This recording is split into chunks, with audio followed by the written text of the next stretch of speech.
안녕하세요. 오디오 다큐 드라마 정조의 밤을 진행하는 성우 고재균입니다. 우리는 지난 제4화에서 27년 만에 닫혀있던 무덤을 열고 죽은 자를 앞세워 도성을 빠져나온 정조의 진격을 지켜봤습니다. 1795년 윤 2월 마침내 수원의 빈 들판 위에 거대한 돌성이 솟아올랐고 왕은 그 완성된 무대를 향해 여드레간의 행차를 시작합니다. 오디오 다큐 드라마 정조의 밤 제5화 8일간의 거대한 무력 시위 제1부 강물 위에 나무를 얹다. 1795년 윤 2월 9일 묘시 한양의 새벽이 찼다. 종로의 흙바닥에는 밤새 내린 서리가 엉겨 있었다. 창덕궁 도나문의 문이 열리고 붉은 횃불들이 궐 밖으로 쏟아져 나왔다. 대열은 종로거리를 가득 채우고도 꼬리가 궐 안에 남아 있었다.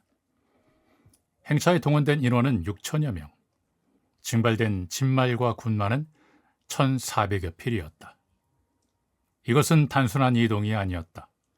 6천여 명의 입이 여드레 동안 먹고 마실 쌀과 장작, 밤을 보낼 장막과 취사도구, 그리고 만약의 사태에 대비한 화약과 군수물자가 모두 이 대열 안에 포함되어 있었다.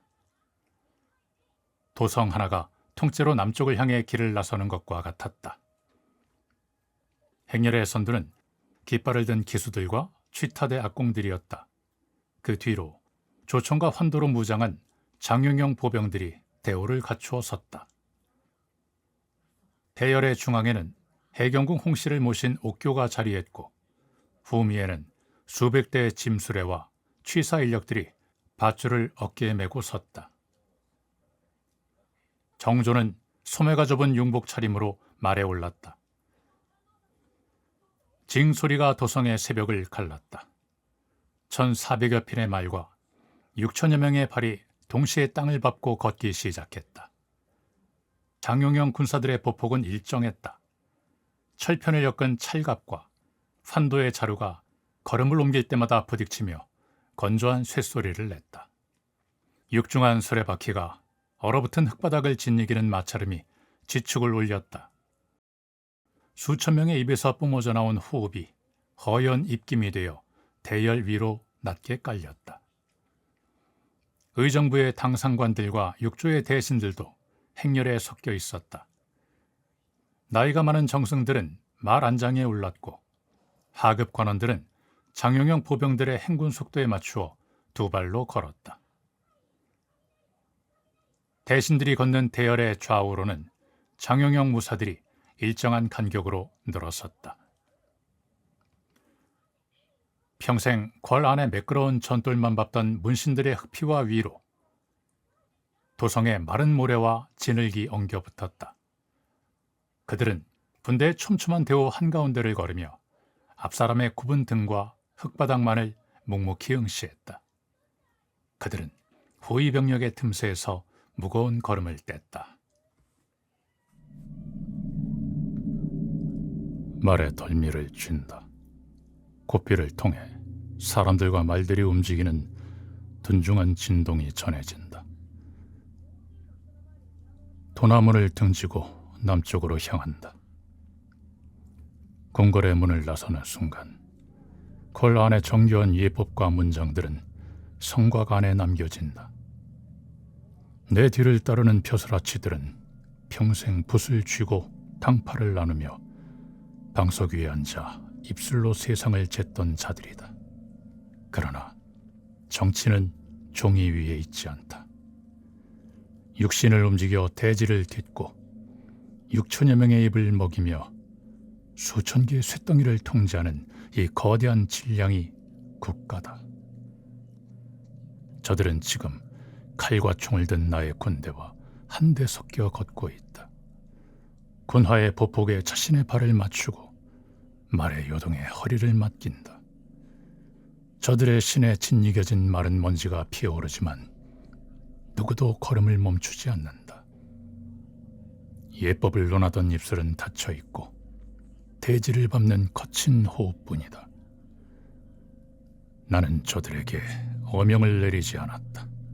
그저 임금이 쥔 이 무장 세력의 질서 속으로 저들의 몸을 밀어 넣었을 뿐이다. 오전 9시 대열의 선두가 노량 일대 한강 둔치에 닿았다. 수면은 넓었고 강 중심의 물살은 거칠게 흘렀다. 6천여 명의 인원과 1,400여 필의 짐승이 수십 척의 나룻배에 나뉘어 이 강을 건너는 것은 산술적으로 불가능했다. 물의 흐름을 거스르지 않고 이 거대한 질량을 무트로 이어낼 뱃길이 필요했다. 강물 위에는 이미 480m 길이의 목재 구조물이 놓여 있었다. 교장각의 신하 정약용이 물의 얕고 깊음 그리고 부력의 이치를 계산하여 설계한 주교, 이른바 배다리였다. 정약용은 수년 전부터 배다리의 설계를 그렸다. 그는 강물을 건너는 방법을 고안함에 있어 감이나 운에 맡기지 않았다. 그가 편찬한 주교 진암의 이론에 따라 요속이 가장 빠르고 수심이 깊은 강 한가운데는 덩치가 가장 큰 교선들을 나란히 배치했다. 반대로 수심이 얕은 기슭 쪽으로는 작은 배를 촘촘히 댔다. 크기가 다른 36척의 배가 강을 가로질러 늘어섰다. 정약용은 배와 배 사이에 가로로 얹는 소나무 널빤지, 즉 횡목의 두께를 배의 높이에 따라 각각 다르게 깎아내도록 지시했다.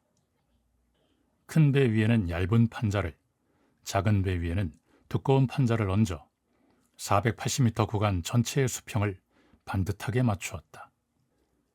배가 강물에 밀려 떠내려가지 않도록 고정하는 작업도 철저했다. 한 척의 배마다 강 상류 쪽으로 3개의 닻을 내리고 하류 쪽으로 1개의 닻을 내려 앞뒤의 요동을 억제했다. 배와 배 사이에는 단단한 밧줄로 결박했다. 판자 위에는 말발굽이 미끄러지지 않도록 잔디를 덮고 흙을 깔았다. 이 거대한 공사에 강제 동원은 없었다. 정조는 호주의 창고를 열어 민간의 상선과 어선을 징발하는 대신 정당한 배삭을 지급했다. 배를 대여한 기간만큼의 값이 정확히 치러졌다. 나무를 깎고 다리를 조립하는 수백 명의 장인과 인부들에게도 매일 일한 만큼의 삭시 내어졌다. 일한 곳에 대한 대가가 약속되자 한강변으로 단단한 배와 숙련된 기술이 모여들었고 도면 속의 이론은 강물 위에서 빈틈없는 실물로 완성되었다. 징이 울렸다. 도하가 시작되었다. 선두에 선 기마대가 배다리 위로 진입했다. 수십 필의 말이 널빤지를 밟았다. 말 발굽이 바닥을 칠 때마다 하중을 받은 구간의 배들이 물속으로 가라앉았다. 배가 물을 밀어내자 부력이 팽팽하게 맞섰고 강물은 배전에 부딪혀 부서졌다. 물속으로 내린 닷줄이 당겨지고 널빤지들이 수십 마리 말의 무게에 짓눌렸다. 기마대가 지나가고 하중이 줄어든 구간의 배가 다시 떠오를 즈음 장용영 보병 대열이 널빤지 위로 올랐다. 100명 단위로 나뉜 군사들이 대오의 간격을 유지하며 바닥을 밟았다. 6,000명의 걷는 속도에 맞추어 36척의 배는 차례대로 물밑으로 가라앉고 떠오르기를 반복했다. 해경궁 홍씨의 옥교가 진입하자 다리가 가라앉는 깊이는 더 커졌다. 가막군들은 보폭을 줄이고 무릎을 낮춰 수평을 잡았다. 대신들은 안장에서 내려 두 발로 흙 덮인 목재 위를 걸었다. 널빤지 틈새로 한강의 검은 물살이 빠르게 흘러갔다. 그들은 시선을 바닥에 고정한 채 일정한 간격으로 발을 뗐다. 정조는 북쪽 둔치에 선 채 모든 인원들과 말들이 순서대로 강을 밟고 건너가는 광경을 지켜보았다. 정약용의 이론이 뼈대가 되고 국가의 자본이 살을 붙인 배다리는 수만 근의 무게를 받아내면서도 대열을 끊어내지 않았다. 강물을 가르는 물소리와 수천 명의 일정한 발소리가 강을 메웠다. 행렬의 후미를 잇는 짐수레와 취사인력까지 남쪽 행궁에 모두 닿았다. 긴 대열이 차례로 강을 건넜으나 대원은 흩어지지 않았다. 강을 건너는 데 걸린 시간은 2시진, 약 4시간이었다. 휴식은 길지 않았다. 강을 건넌 대열은 무기를 고쳐매고 수레의 밧줄을 다시 동여맸다. 정조가 말고삐를 쥐었다. 채찍 소리와 함께 멈춰있던 대지가 다시 진동하기 시작했다. 수원 화성을 향해 남은 길은 멀었다. 행렬이 일으킨 먼지가 한강 이남의 흙바닥 위로 번져나갔다. 6천의 인원과 1,400필의 말이 만들어내는 계획된 이동이 다시 남쪽을 향해 뻗어나가고 있었다.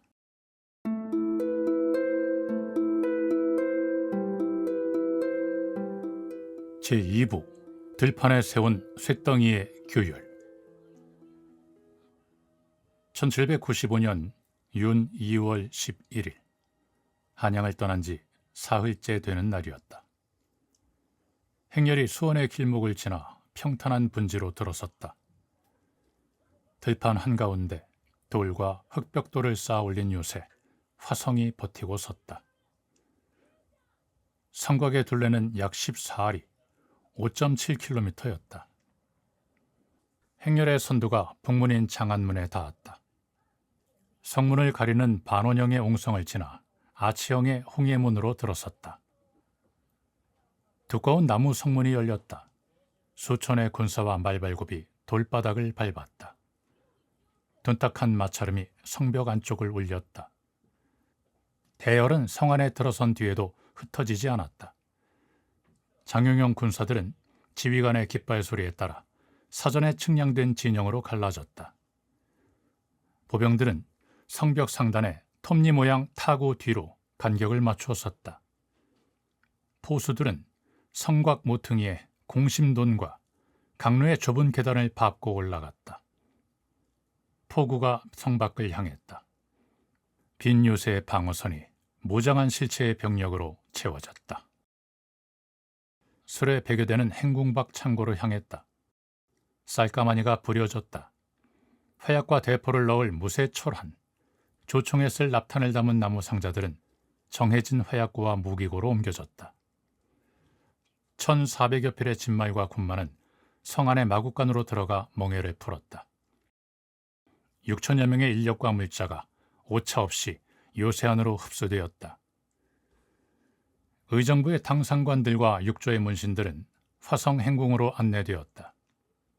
사흘 동안 군대의 기동 속도에 맞춰 흙길을 걸어온 탓에 흙피화의 바닥은 해졌고 관복에는 흙먼지가 묻어 있었다. 그러나 정조는 그들에게 쉴 틈을 주지 않았다. 왕은 행궁에 닿자마자 융복을 입은 채 낙담헌으로 나아갔다. 문과와 무과를 뽑는 별시가 열렸다. 수원의 유생과 무사들이 마당으로 몰려들었다. 피로에 지친 대신들은 관복의 먼지를 털어낼 새도 없이 다시 시관의 자리에 앉아야 했다.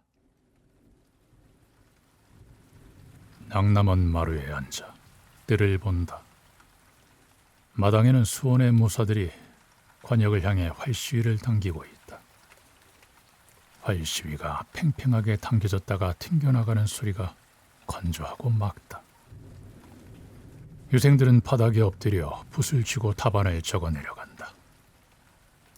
화살이 관역에 꽂히는 둔탁한 타격음이 먹을 가는 소리에 섞여든다. 늙은 벼슬아치들이 내 곁에 앉아 그 광경을 지켜본다. 사흘간의 행군으로 그들의 눈꺼풀은 무겁다. 한양의 궐 안에서 저들은 늘 사람의 족보를 먼저 묻고 당색을 따졌다. 가문의 뼈대가 빈약하면 뛰어난 무사도 문지기를 벗어나지 못했다. 당파의 명분이 다르면 아무리 머리가 밝아도 벼슬길이 막혔다. 그 낡고 고루한 셈법이 조선의 기력을 파먹었다. 나는 이 수원의 들판에서 그 낡은 과거를 바로잡는다. 관역의 한가운데를 뚫는 화살에는 당파가 묻어 있지 않다. 병법을 적어낸 문장에는 족보가 필요 없다. 나는 오직 눈앞에서 활을 쏘고 글을 짓는 실체만을 본다. 오늘 낭남헌에서 문과 5명, 목과 56명이 벼슬을 얻었다. 한양의 늙은 권력자들이 흙먼지를 뒤집어 쓰고 앉아있는 이 자리에서 나는 철저히 나의 눈으로 나의 관원을 뽑아 나의 요새를 채웠다. 이들의 활 시위를 당기는 무쇠 같은 근육과 올곧은 글귀가 내가 다스릴 국가의 뼈대다. 다음 날인 윤 2월 12일 밤, 수원의 하늘에 짙은 어둠이 내렸다. 행궁에 머물던 문신들은 참관석으로 나왔다. 팔달산 정상을 바라보는 위치였다. 서장대 대수기가 올랐다. 가죽 찰갑을 두른 정조가 장대 중앙에 섰다. 대규모 야간 군사 훈련, 야조의 시작이었다. 장대의 신호에 맞춰 신기전 한 발이 밤하늘로 치솟았다. 허공에서 신호탄이 터졌다. 그 불빛을 신호로 화성 성곽을 둘러싼 수천 개의 횃불이 일제히 점화되었다. 북쪽 장안문에서 동쪽 창룡문을 거쳐 남쪽 팔달문에 이르기까지 5.7km의 거대한 요새가 붉은 화염의 띠로 어둠 속에서 드러났다. 포로에 배치된 대포들의 발사 준비가 끝났다. 장영영 포수들은 정량의 화약을 청동 포신 안으로 밀어넣었다. 그 위로 무쇠 철안을 장전하고 다짐대로 눌러 틈을 없앴다. 포수가 심지에 불을 댄 화승을 댔다. 서장대 깃발이 움직였다. 수십 문의 불랑기포와 홍이포가 화염을 뿜었다. 육중한 무쇠 철안이 밤공기를 찢고 날아가 성 밖의 표적지에 꽂혔다. 대기를 가르는 파열음이 수원의 밤하늘을 때렸다. 대포가 화약을 연소시킬 때마다 단단한 화강암 성벽이 반동으로 떨렸다. 일제 포격이 이어지며 화성 안팎의 공기가 요동쳤다. 참관석에 자리한 늙은 신하들은 포성이 울릴 때마다 반사적으로 어깨를 움츠렸다. 흙바닥을 타고 전해지는 진동에 몸이 흔들렸다. 화약이 타는 냄새가 매섭게 행궁마당으로 밀려들었다. 기침 소리가 났다. 공중에서 떨어진 화약재가 관복 소매에 닿자 그들은 손을 들어 털어냈다. 시선은 서장대에 번쩍이는 불빛에 고정돼 있었다. 포 사격이 멈추었다. 서장대 북소리가 장단을 바꿨다. 성벽의 타구 뒤에 몸을 숨기고 있던 장영영 조총수들이 일어섰다. 수천 명의 보병들이 총구를 성 밖으로 겨누었다. 100명 단위로 나뉜 부대가 깃발의 신호에 맞춰 3단 사격의 진영을 짰다. 맨 앞에 대열이 방화쇠를 당겼다. 수천 개의 총구에서 점멸하듯 불꽃이 뿜어졌다. 납탄이 공기를 찢고 날아가는 마찰음이 성 안을 울렸다. 사격을 마친 자들은 신속히 뒤로 물러나 총열을 식히고 화약을 다져 넣었다. 그 사이 장전을 마친 다음 대열이 빈 자리를 메우고 방화쇠를 당겼다. 사격은 대오를 교대하며 공백 없이 이어졌다. 화승총이 뿜어내는 끊임없는 섬광이 성곽의 밤을 비추었다. 서장대 횃불 아래 섰던 정조는 그 모든 과정을 말없이 내려다보았다. 수천 명의 병력은 오직 북소리와 깃발 신호만으로 움직였다.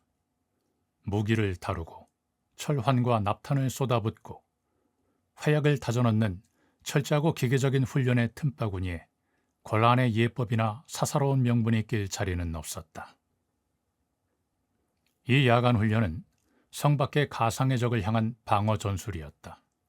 그러나 동시에 행궁마당에서 쇳덩이의 반동과 매운 연기를 뼈저리게 겪고 있는 한양의 권력자들을 겨냥한 가장 정교한 시위이기도 했다. 왕은 그들에게 호통을 치거나 어명을 내리지 않았다.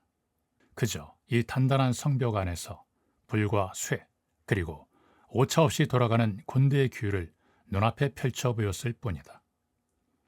말과 글이 미치지 못하는 쇳덩이의 영역. 8일간의 거대한 무력 시위는 낡은 조선을 무너뜨릴 실체 힘을 증명하며 수원의 가장 깊은 밤을 묵묵히 통과하고 있었다.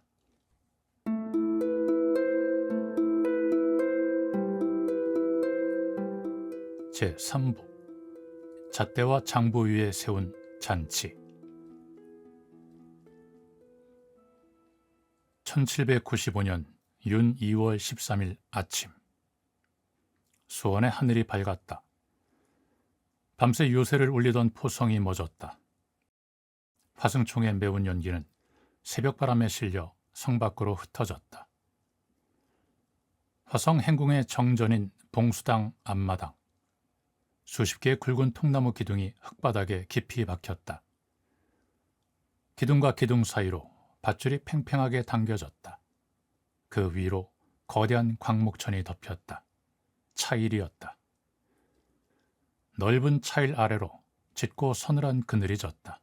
바람이 불 때마다 광목천이 출렁이며 무거운 소리를 냈다. 장용영 군사들은 무기를 거두었다. 그들은 외곽의 방어초소로 물러났다. 마당의 빈자리는 도성에서 내려온 문무백관이 채웠다. 붉고 푸른 관복들이 연병장의 마른 흙바닥 위로 청연하게 도열했다. 진찬연. 해경궁 홍씨의 회갑을 기리는 왕실의 잔치였다. 마루 가장 깊은 곳에 해경궁의 자리가 놓였다. 음악이 울렸다. 뜰 아래서 편종과 편경의 맑은 타격음이 퍼졌다. 북소리가 마당을 때렸다. 악기 소리를 타고 수백 명의 상궁과 나인들이 잔치상을 날라왔다. 상 위에는 70여 가지의 음식이 올랐다. 떡과 과일, 전국의 포구에서 올라온 어물들이 평평하고 반듯하게 층을 이루었다. 목수들이 먹줄을 튕겨 깎아낸 듯 일정한 높이였다. 높게 쌓아 올린 음식들이 허물어지지 않도록 중심에 얇은 대나무 꼬챙이를 꿰어 뼈대를 잡았다. 겨울의 끝자락이라 피어난 꽃이 없었다. 숙수들은 종이와 밀랍을 녹여 빚어낸 가화를 음식의 꼭대기에 꽂았다. 규격화된 궁중의 예법이자 빈틈없는 상차림이었다. 잔치는 화려했다. 그러나 마당 한쪽의 풍경은 이질적이었다. 연회장의 기둥 뒤편으로 규장각 서리들이 일정한 간격을 두고 섰다. 그들은 먹이 듬뿍 찍힌 붓과 두꺼운 백지 뭉치를 받쳐들고 있었다. 그들의 시선은 왕실의 경사나 춤 사이를 향하지 않았다. 서리들의 눈은 마당으로 쏟아져 들어오는 물건들에 고정되었다. 상에 오른 전복과 해삼의 수량, 잣과 호두의 매입가, 잔치상을 덮은 오칠의 양, 수백 명의 요리사들에게 품삯으로 지급된 광목의 길이와 쌀의 부피. 서리들은 동원된 모든 물산과 노동의 값을 즉각 장부의 빈칸에 먹물로 박아 넣었다. 마당에서는 음악이 울렸으나 장부 위에서는 치밀한 행정의 셈법이 돌아가고 있었다. 도성에서 내려온 벼슬아치들은 제 품기에 맞춰 정확히 재단된 잔치상 앞에 말없이 앉아 있었다. 어머니에게 절을 올리고 마루에 앉아 뜰을 본다. 악공들이 편종을 친다. 북소리가 수원의 차가운 공기를 가른다. 마당에 도열한 대신들은 예법에 맞춰 조심스럽게 고기를 씹고 잔을 비운다. 그들은 지금 음식의 맛을 음미하는 것이 아닐 것이다. 늙고 노련한 저들은 밥상머리 앞에서도 계산을 멈추지 않는다. 한양의 국고를 거치지 않고 이 남쪽의 들판으로 막대한 물산을 끌어모은 나의 조달 능력을 속으로 가늠하고 있을 것이다. 도성의 궐 안에서 저들은 늘 명분과 예법을 앞세웠다. 흉년이 들면 호조의 창고가 비었다며 정책을 줄였고, 군사를 기르자 하면 은화가 부족하다며 앓는 소리를 냈다. 재물의 유통과 행정의 길목을 치고 있는 것은 언제나 저들이었다. 나는 저들의 허락을 구하지 않았다. 도성의 상권을 우회하여 독자적인 유통망을 뚫었다. 수원의 흙을 뒤집어 둔전을 일구었고, 스스로 군사를 먹이고 요새를 지을 재물을 모았다. 이 잔치는 단순한 회가변이 아니다. 임금이 독자적으로 틀어진 재화와 행정력을 저들의 눈앞에 쏟아내는 자리다. 내가 짠 그물망 안에서 늙은 신하들은 내가 측량하여 배분한 음식을 소화하고 있다. 서장대 포구 앞에서도 애써 몸을 꼿꼿이 세우려 했던 저들은 치밀한 장부와 물선으로 억누르는 이 거대한 질서 앞에서는 마땅한 반박의 언어를 찾지 못할 것이다. 다음 날 1795년 윤 2월 14일 아침, 행궁의 정문인 신풍루 앞에 무쇠솥 3개가 걸렸다. 아궁이는 깊게 파였고 솥단지는 사람 키만 했다. 진휴, 수원 일대에 굶주린 백성들에게 밥을 먹이는 날이었다. 어스름한 새벽부터 수천 명의 백성이 신풍루 앞 넓은 공터로 모여들었다. 옷차림은 남루했고 힘없는 모습이었다. 수천 명이 모인 마당은 고요했다. 기침소리와 흙바닥을 끄는 집신소리만 낮게 깔렸다. 아궁이에 굵은 참나무 장작이 들어갔다. 불길이 솟구쳤다. 불기운이 두꺼운 무쇠바닥을 달궜다. 솥 안에서 흰 쌀죽이 거품을 뿜어내며 끓어올랐다. 끓는 미음의 구수한 냄새가 차가운 아침바람을 타고 마당 구석구석으로 번졌다. 식량을 나눠주는 일은 간결했다. 군관들은 백성들이 쥔 목패를 걷어 신분을 확인했다. 가난의 정도에 따라 분류된 기준이었다. 그 기준에 맞춰 생쌀과 굵은 소금, 마른 미역이 나무 대박에 담겼다. 곡식은 정확하게 깎여 백성들의 차로 안으로 쏟아졌다. 솥단지 앞에서는 병졸들이 긴 쇠국자로 죽을 퍼냈다. 나무 바가지가 솥 가장자리에 부딪혔다. 수천 명의 인파가 차례를 기다려 음식을 받았다. 이곳에도 벼루를 든 서리들이 파견되었다. 그들은 백성 한 사람에게 지급된 쌀의 부피와 이름을 확인하고 장부에 적어내렸다. 그들이 받아든 음식의 양도 기재했다. 정조는 융복 차림으로 신풍루 목조 난간에 서서 마당을 내려다보았다. 백성들은 마당 구석에 주저앉아 끓는 죽을 먹고 있었다.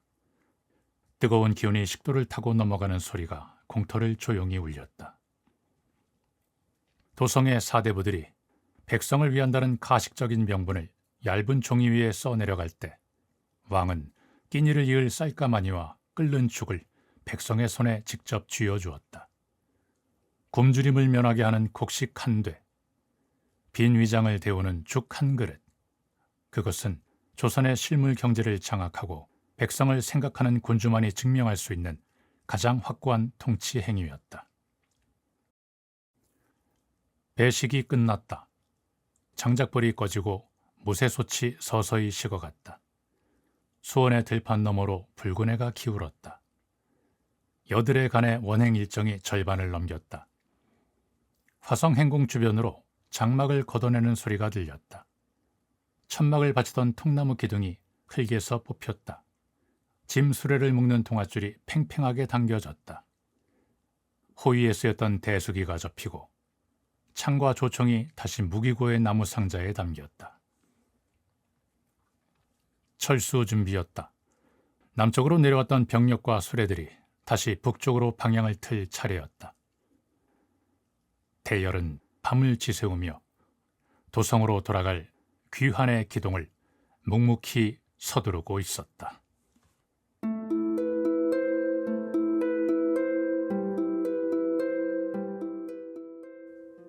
제4부 강물 위에서 흩어지는 길. 1795년 윤 2월 15일 새벽, 화성의 짙은 어둠 속에서 징이 3번 울렸다. 철수를 알리는 신호였다. 거대한 진영이 일제히 움직였다. 수백 개의 천막이 거쳤다. 흙에 박혀있던 나무 기둥이 뽑히고 광목천이 개켜졌다. 취살력들은 아궁이의 잿불을 흙으로 덮어 껐다. 무쇠솥과 남은 식량들이 짐수레 위로 실렸다. 동아줄이 수레와 짐을 단단히 얽었다. 사복시 소속의 말 1,400여 필이 마국간을 나섰다. 어둠 속에서 더운 콧김이 피어올랐다. 화성 성곽의 초소를 지키던 장용영 정예병들은 조총과 환도를 거두고 대오를 마쳤다.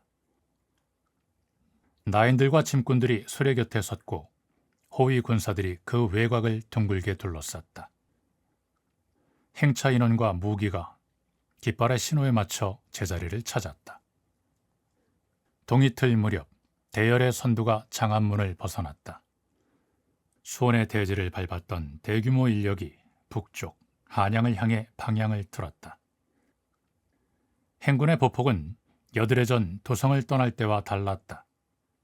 군하에는 수원의 마른 진흙이 두껍게 엉겨 있었고 짐수레의 바퀴축은 달아 있었다.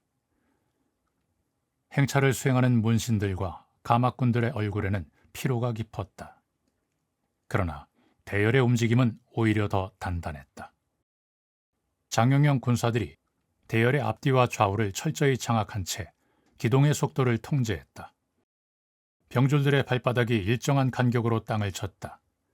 그 절도 있는 군사들의 리듬 안에서 비무장 인력인 짐꾼과 서리들마저 톱니바퀴처럼 제자리를 찾고 걸음을 맞추었다. 군대가 보호하고 행정이 뒤따르는 거대하고 정밀한 기동이었다. 윤 2월 15일 해질녘, 대열이 시흥 행궁에 닿았다. 수원과 한양을 잇는 중간 기착지였다. 넓은 마당에 장용영 군사들과 노역을 맡은 인부들이 열을 맞추어 흙바닥에 앉았다. 왕이 고된 기동을 치러낸 이들에게 음식을 내리는 호궤 의식이었다. 군관들이 장부를 들고 인원을 점검했다. 호주에서 싣고 온 솥단지 수십 개가 아궁이 위에 걸렸다. 당시 국법은 농사에 쓰는 소의 도축을 엄격히 금했다. 그러나 정조는 이날 군사들을 먹이기 위해 우역을 면제하고 소를 잡게 했다. 도축된 소의 뼈가 소단으로 들어갔다. 장작불이 타오르고 솥단지 위로 하얀 김이 솟구쳤다. 물을 썰어넣고 끓여낸 맑은 소고기 국밥과 수백 항아리의 탁주가 풀렸다. 배식은 장부의 숫자대로 진행되었다. 병사들은 창을 바닥에 내려놓고 나무 사발을 받았다. 시흥 행궁 누각에서 뜰을 내려다본다. 수백 개의 횃불 아래서 호위무사들과 인부들이 사발을 든 채 배를 채우고 있다. 고된 노역을 버텨낸 육신의 정직한 식사다. 무거운 무기를 메고 며칠씩 흙먼지를 마신 어깨들이 밥그릇 위로 굽어있다. 군사들의 얼굴마다 술기운이 돌아 붉은 빛이 돈다. 조선의 낡은 법전은 저들의 노역을 국가를 향한 백성의 당연한 의무라 적어두었다. 그러나 대가가 따르지 않는 의무는 흩어지기 마련이다. 국가가 빈속을 방치하면 군대의 창끝은 세워지지 않는다. 추위에 떠는 몸으로는 적의 진형을 뚫을 수 없고 굶주린 육신으로는 훈련된 대오를 지킬 수 없다. 나는 저들에게 맹목적인 충성이나 희생을 요구하지 않는다.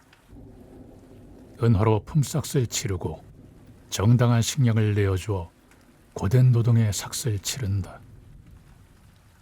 국가가 지불하는 합당한 대가만이 군대의 규율을 묶어내고 백성들의 불만을 잠재운다.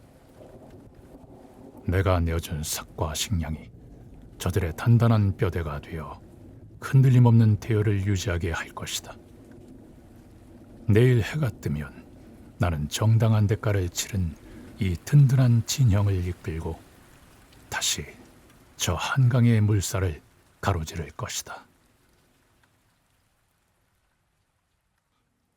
다음 날인 윤 2월 16일 오전, 시흥을 출발한 대열이 노량 일대의 한강 둔치에 닿았다. 480m 길이의 목재다리, 주교가 여드레 전의 모습 그대로 강물 위에 떠 있었다. 배다리의 외관은 며칠 새 거칠어져 있었다. 강물의 거센 유속과 매서운 바람을 여드레 동안 맨몸으로 받아낸 흔적이었다. 물과 맞닿은 배전에는 강물의 진흙과 부유물이 엉겨 있었다. 36척의 교선을 가로로 묶어둔 닷줄들은 물을 한껏 머금어 팽팽하게 굳어 있었다. 그러나 강바닥 깊은 뻘에 박아둔 닻은 밀리지 않았다. 배 위에 깔린 두꺼운 소나무 널빤지들은 수평을 잃지 않았다.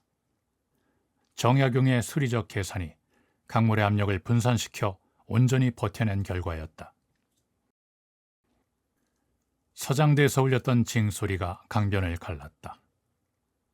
도하가 시작되었다. 기마대가 먼저 널빤지를 밟았다. 말발굽이 바닥을 치자 다리를 받치고 있던 배들이 부력을 조절하며 가라앉았다. 나무뼈대가 눌리고 닷줄이 당겨지며 물을 가르는 파차름이 났다. 기병 뒤로 보병이 따랐다.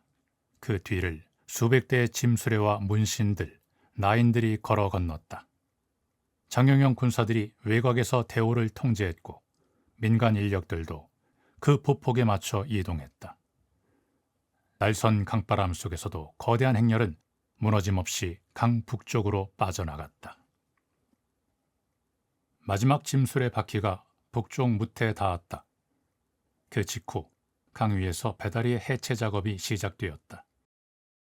규장각 관원들의 지휘 아래 인부들이 달려들었다. 말 발굽이 미끄러지지 않도록 널빤지 위에 덮어두었던 흙과 잔디를 강물로 쓸어냈다.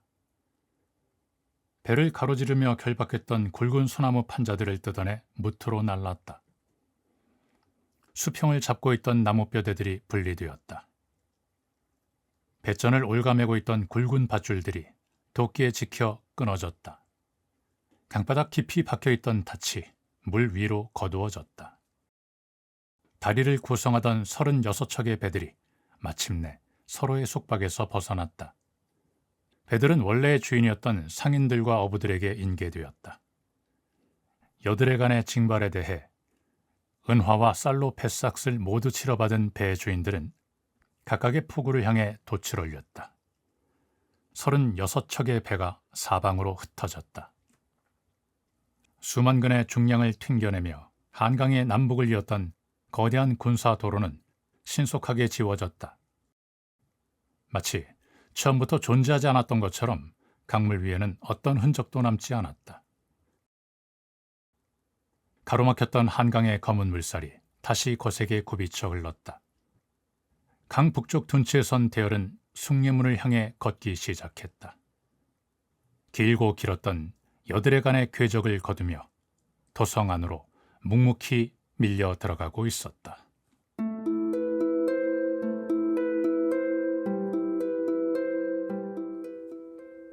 제5부 쇠물과 먹이 빚어낸 성곽.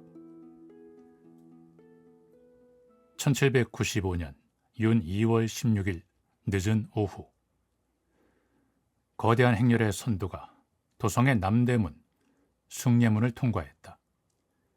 수원의 흙먼지를 뒤집어 쓴 1,400여 필의 말과 6천여 명의 대열이 종로 거리를 지났다. 해가 질 무렵 대열은 창덕궁 도남문 앞에 닿았다.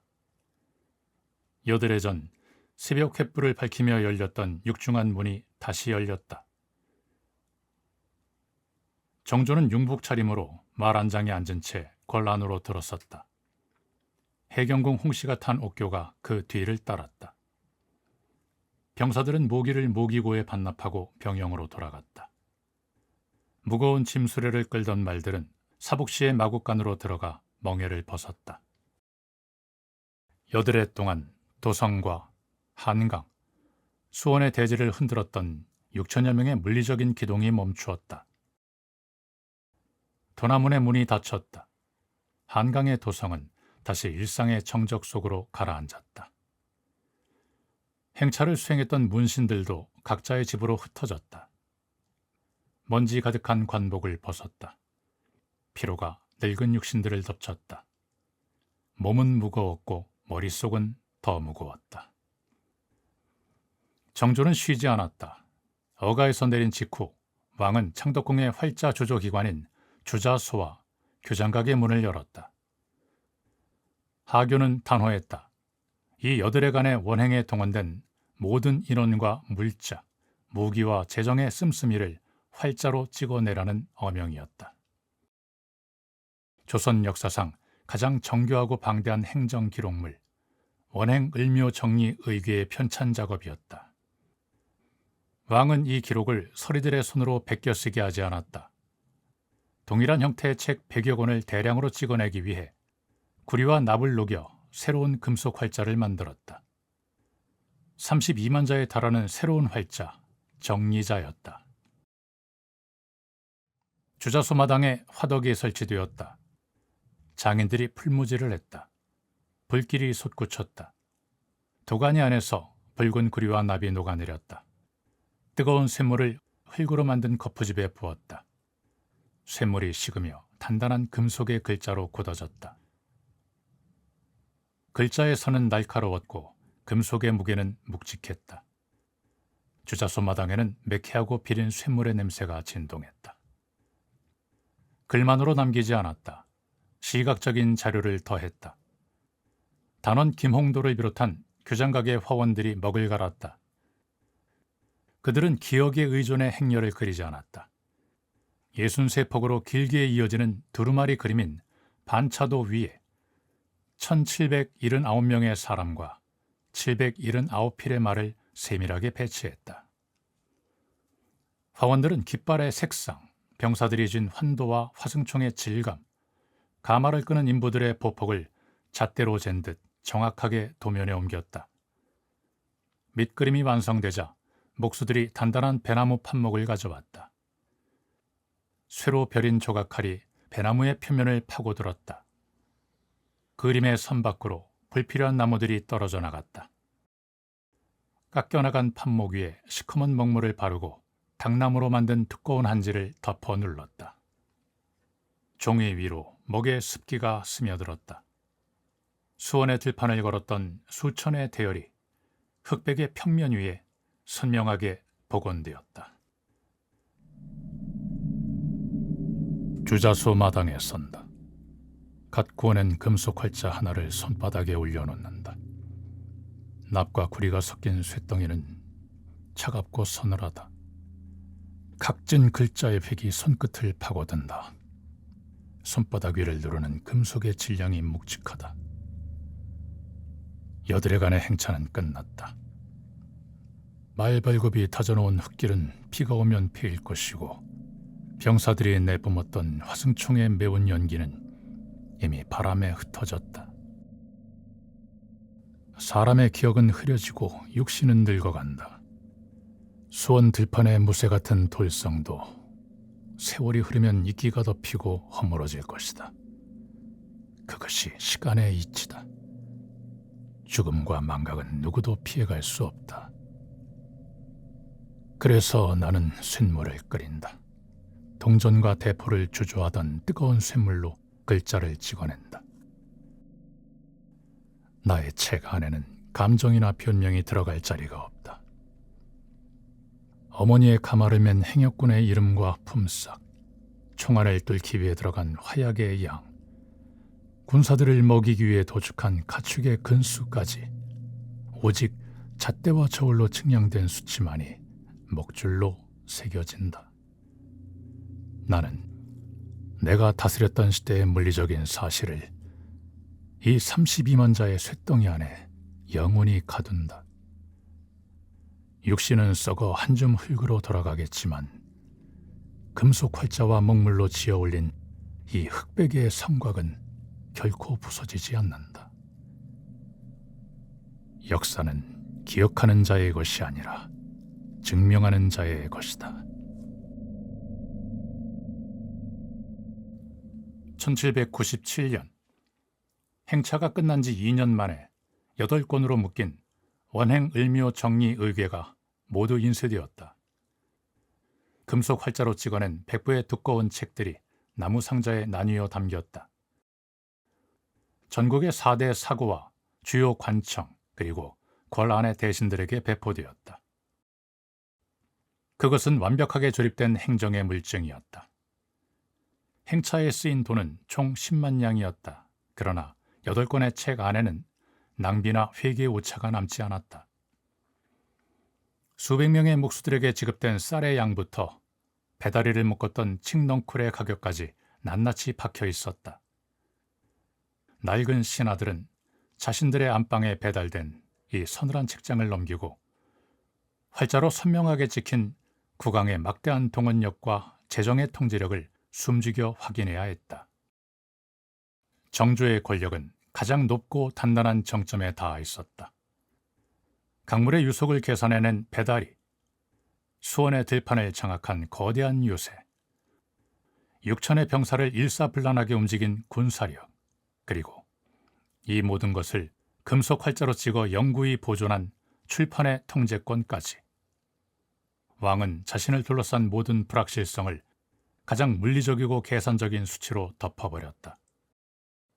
조선은 그 어느 때보다 부강했다. 정조의 치세는 무쇠로 만든 활자와 검은 전돌로 쌓은 성곽의 후위를 받으며 이대로 영원한 전성기를 누릴 것처럼 보였다.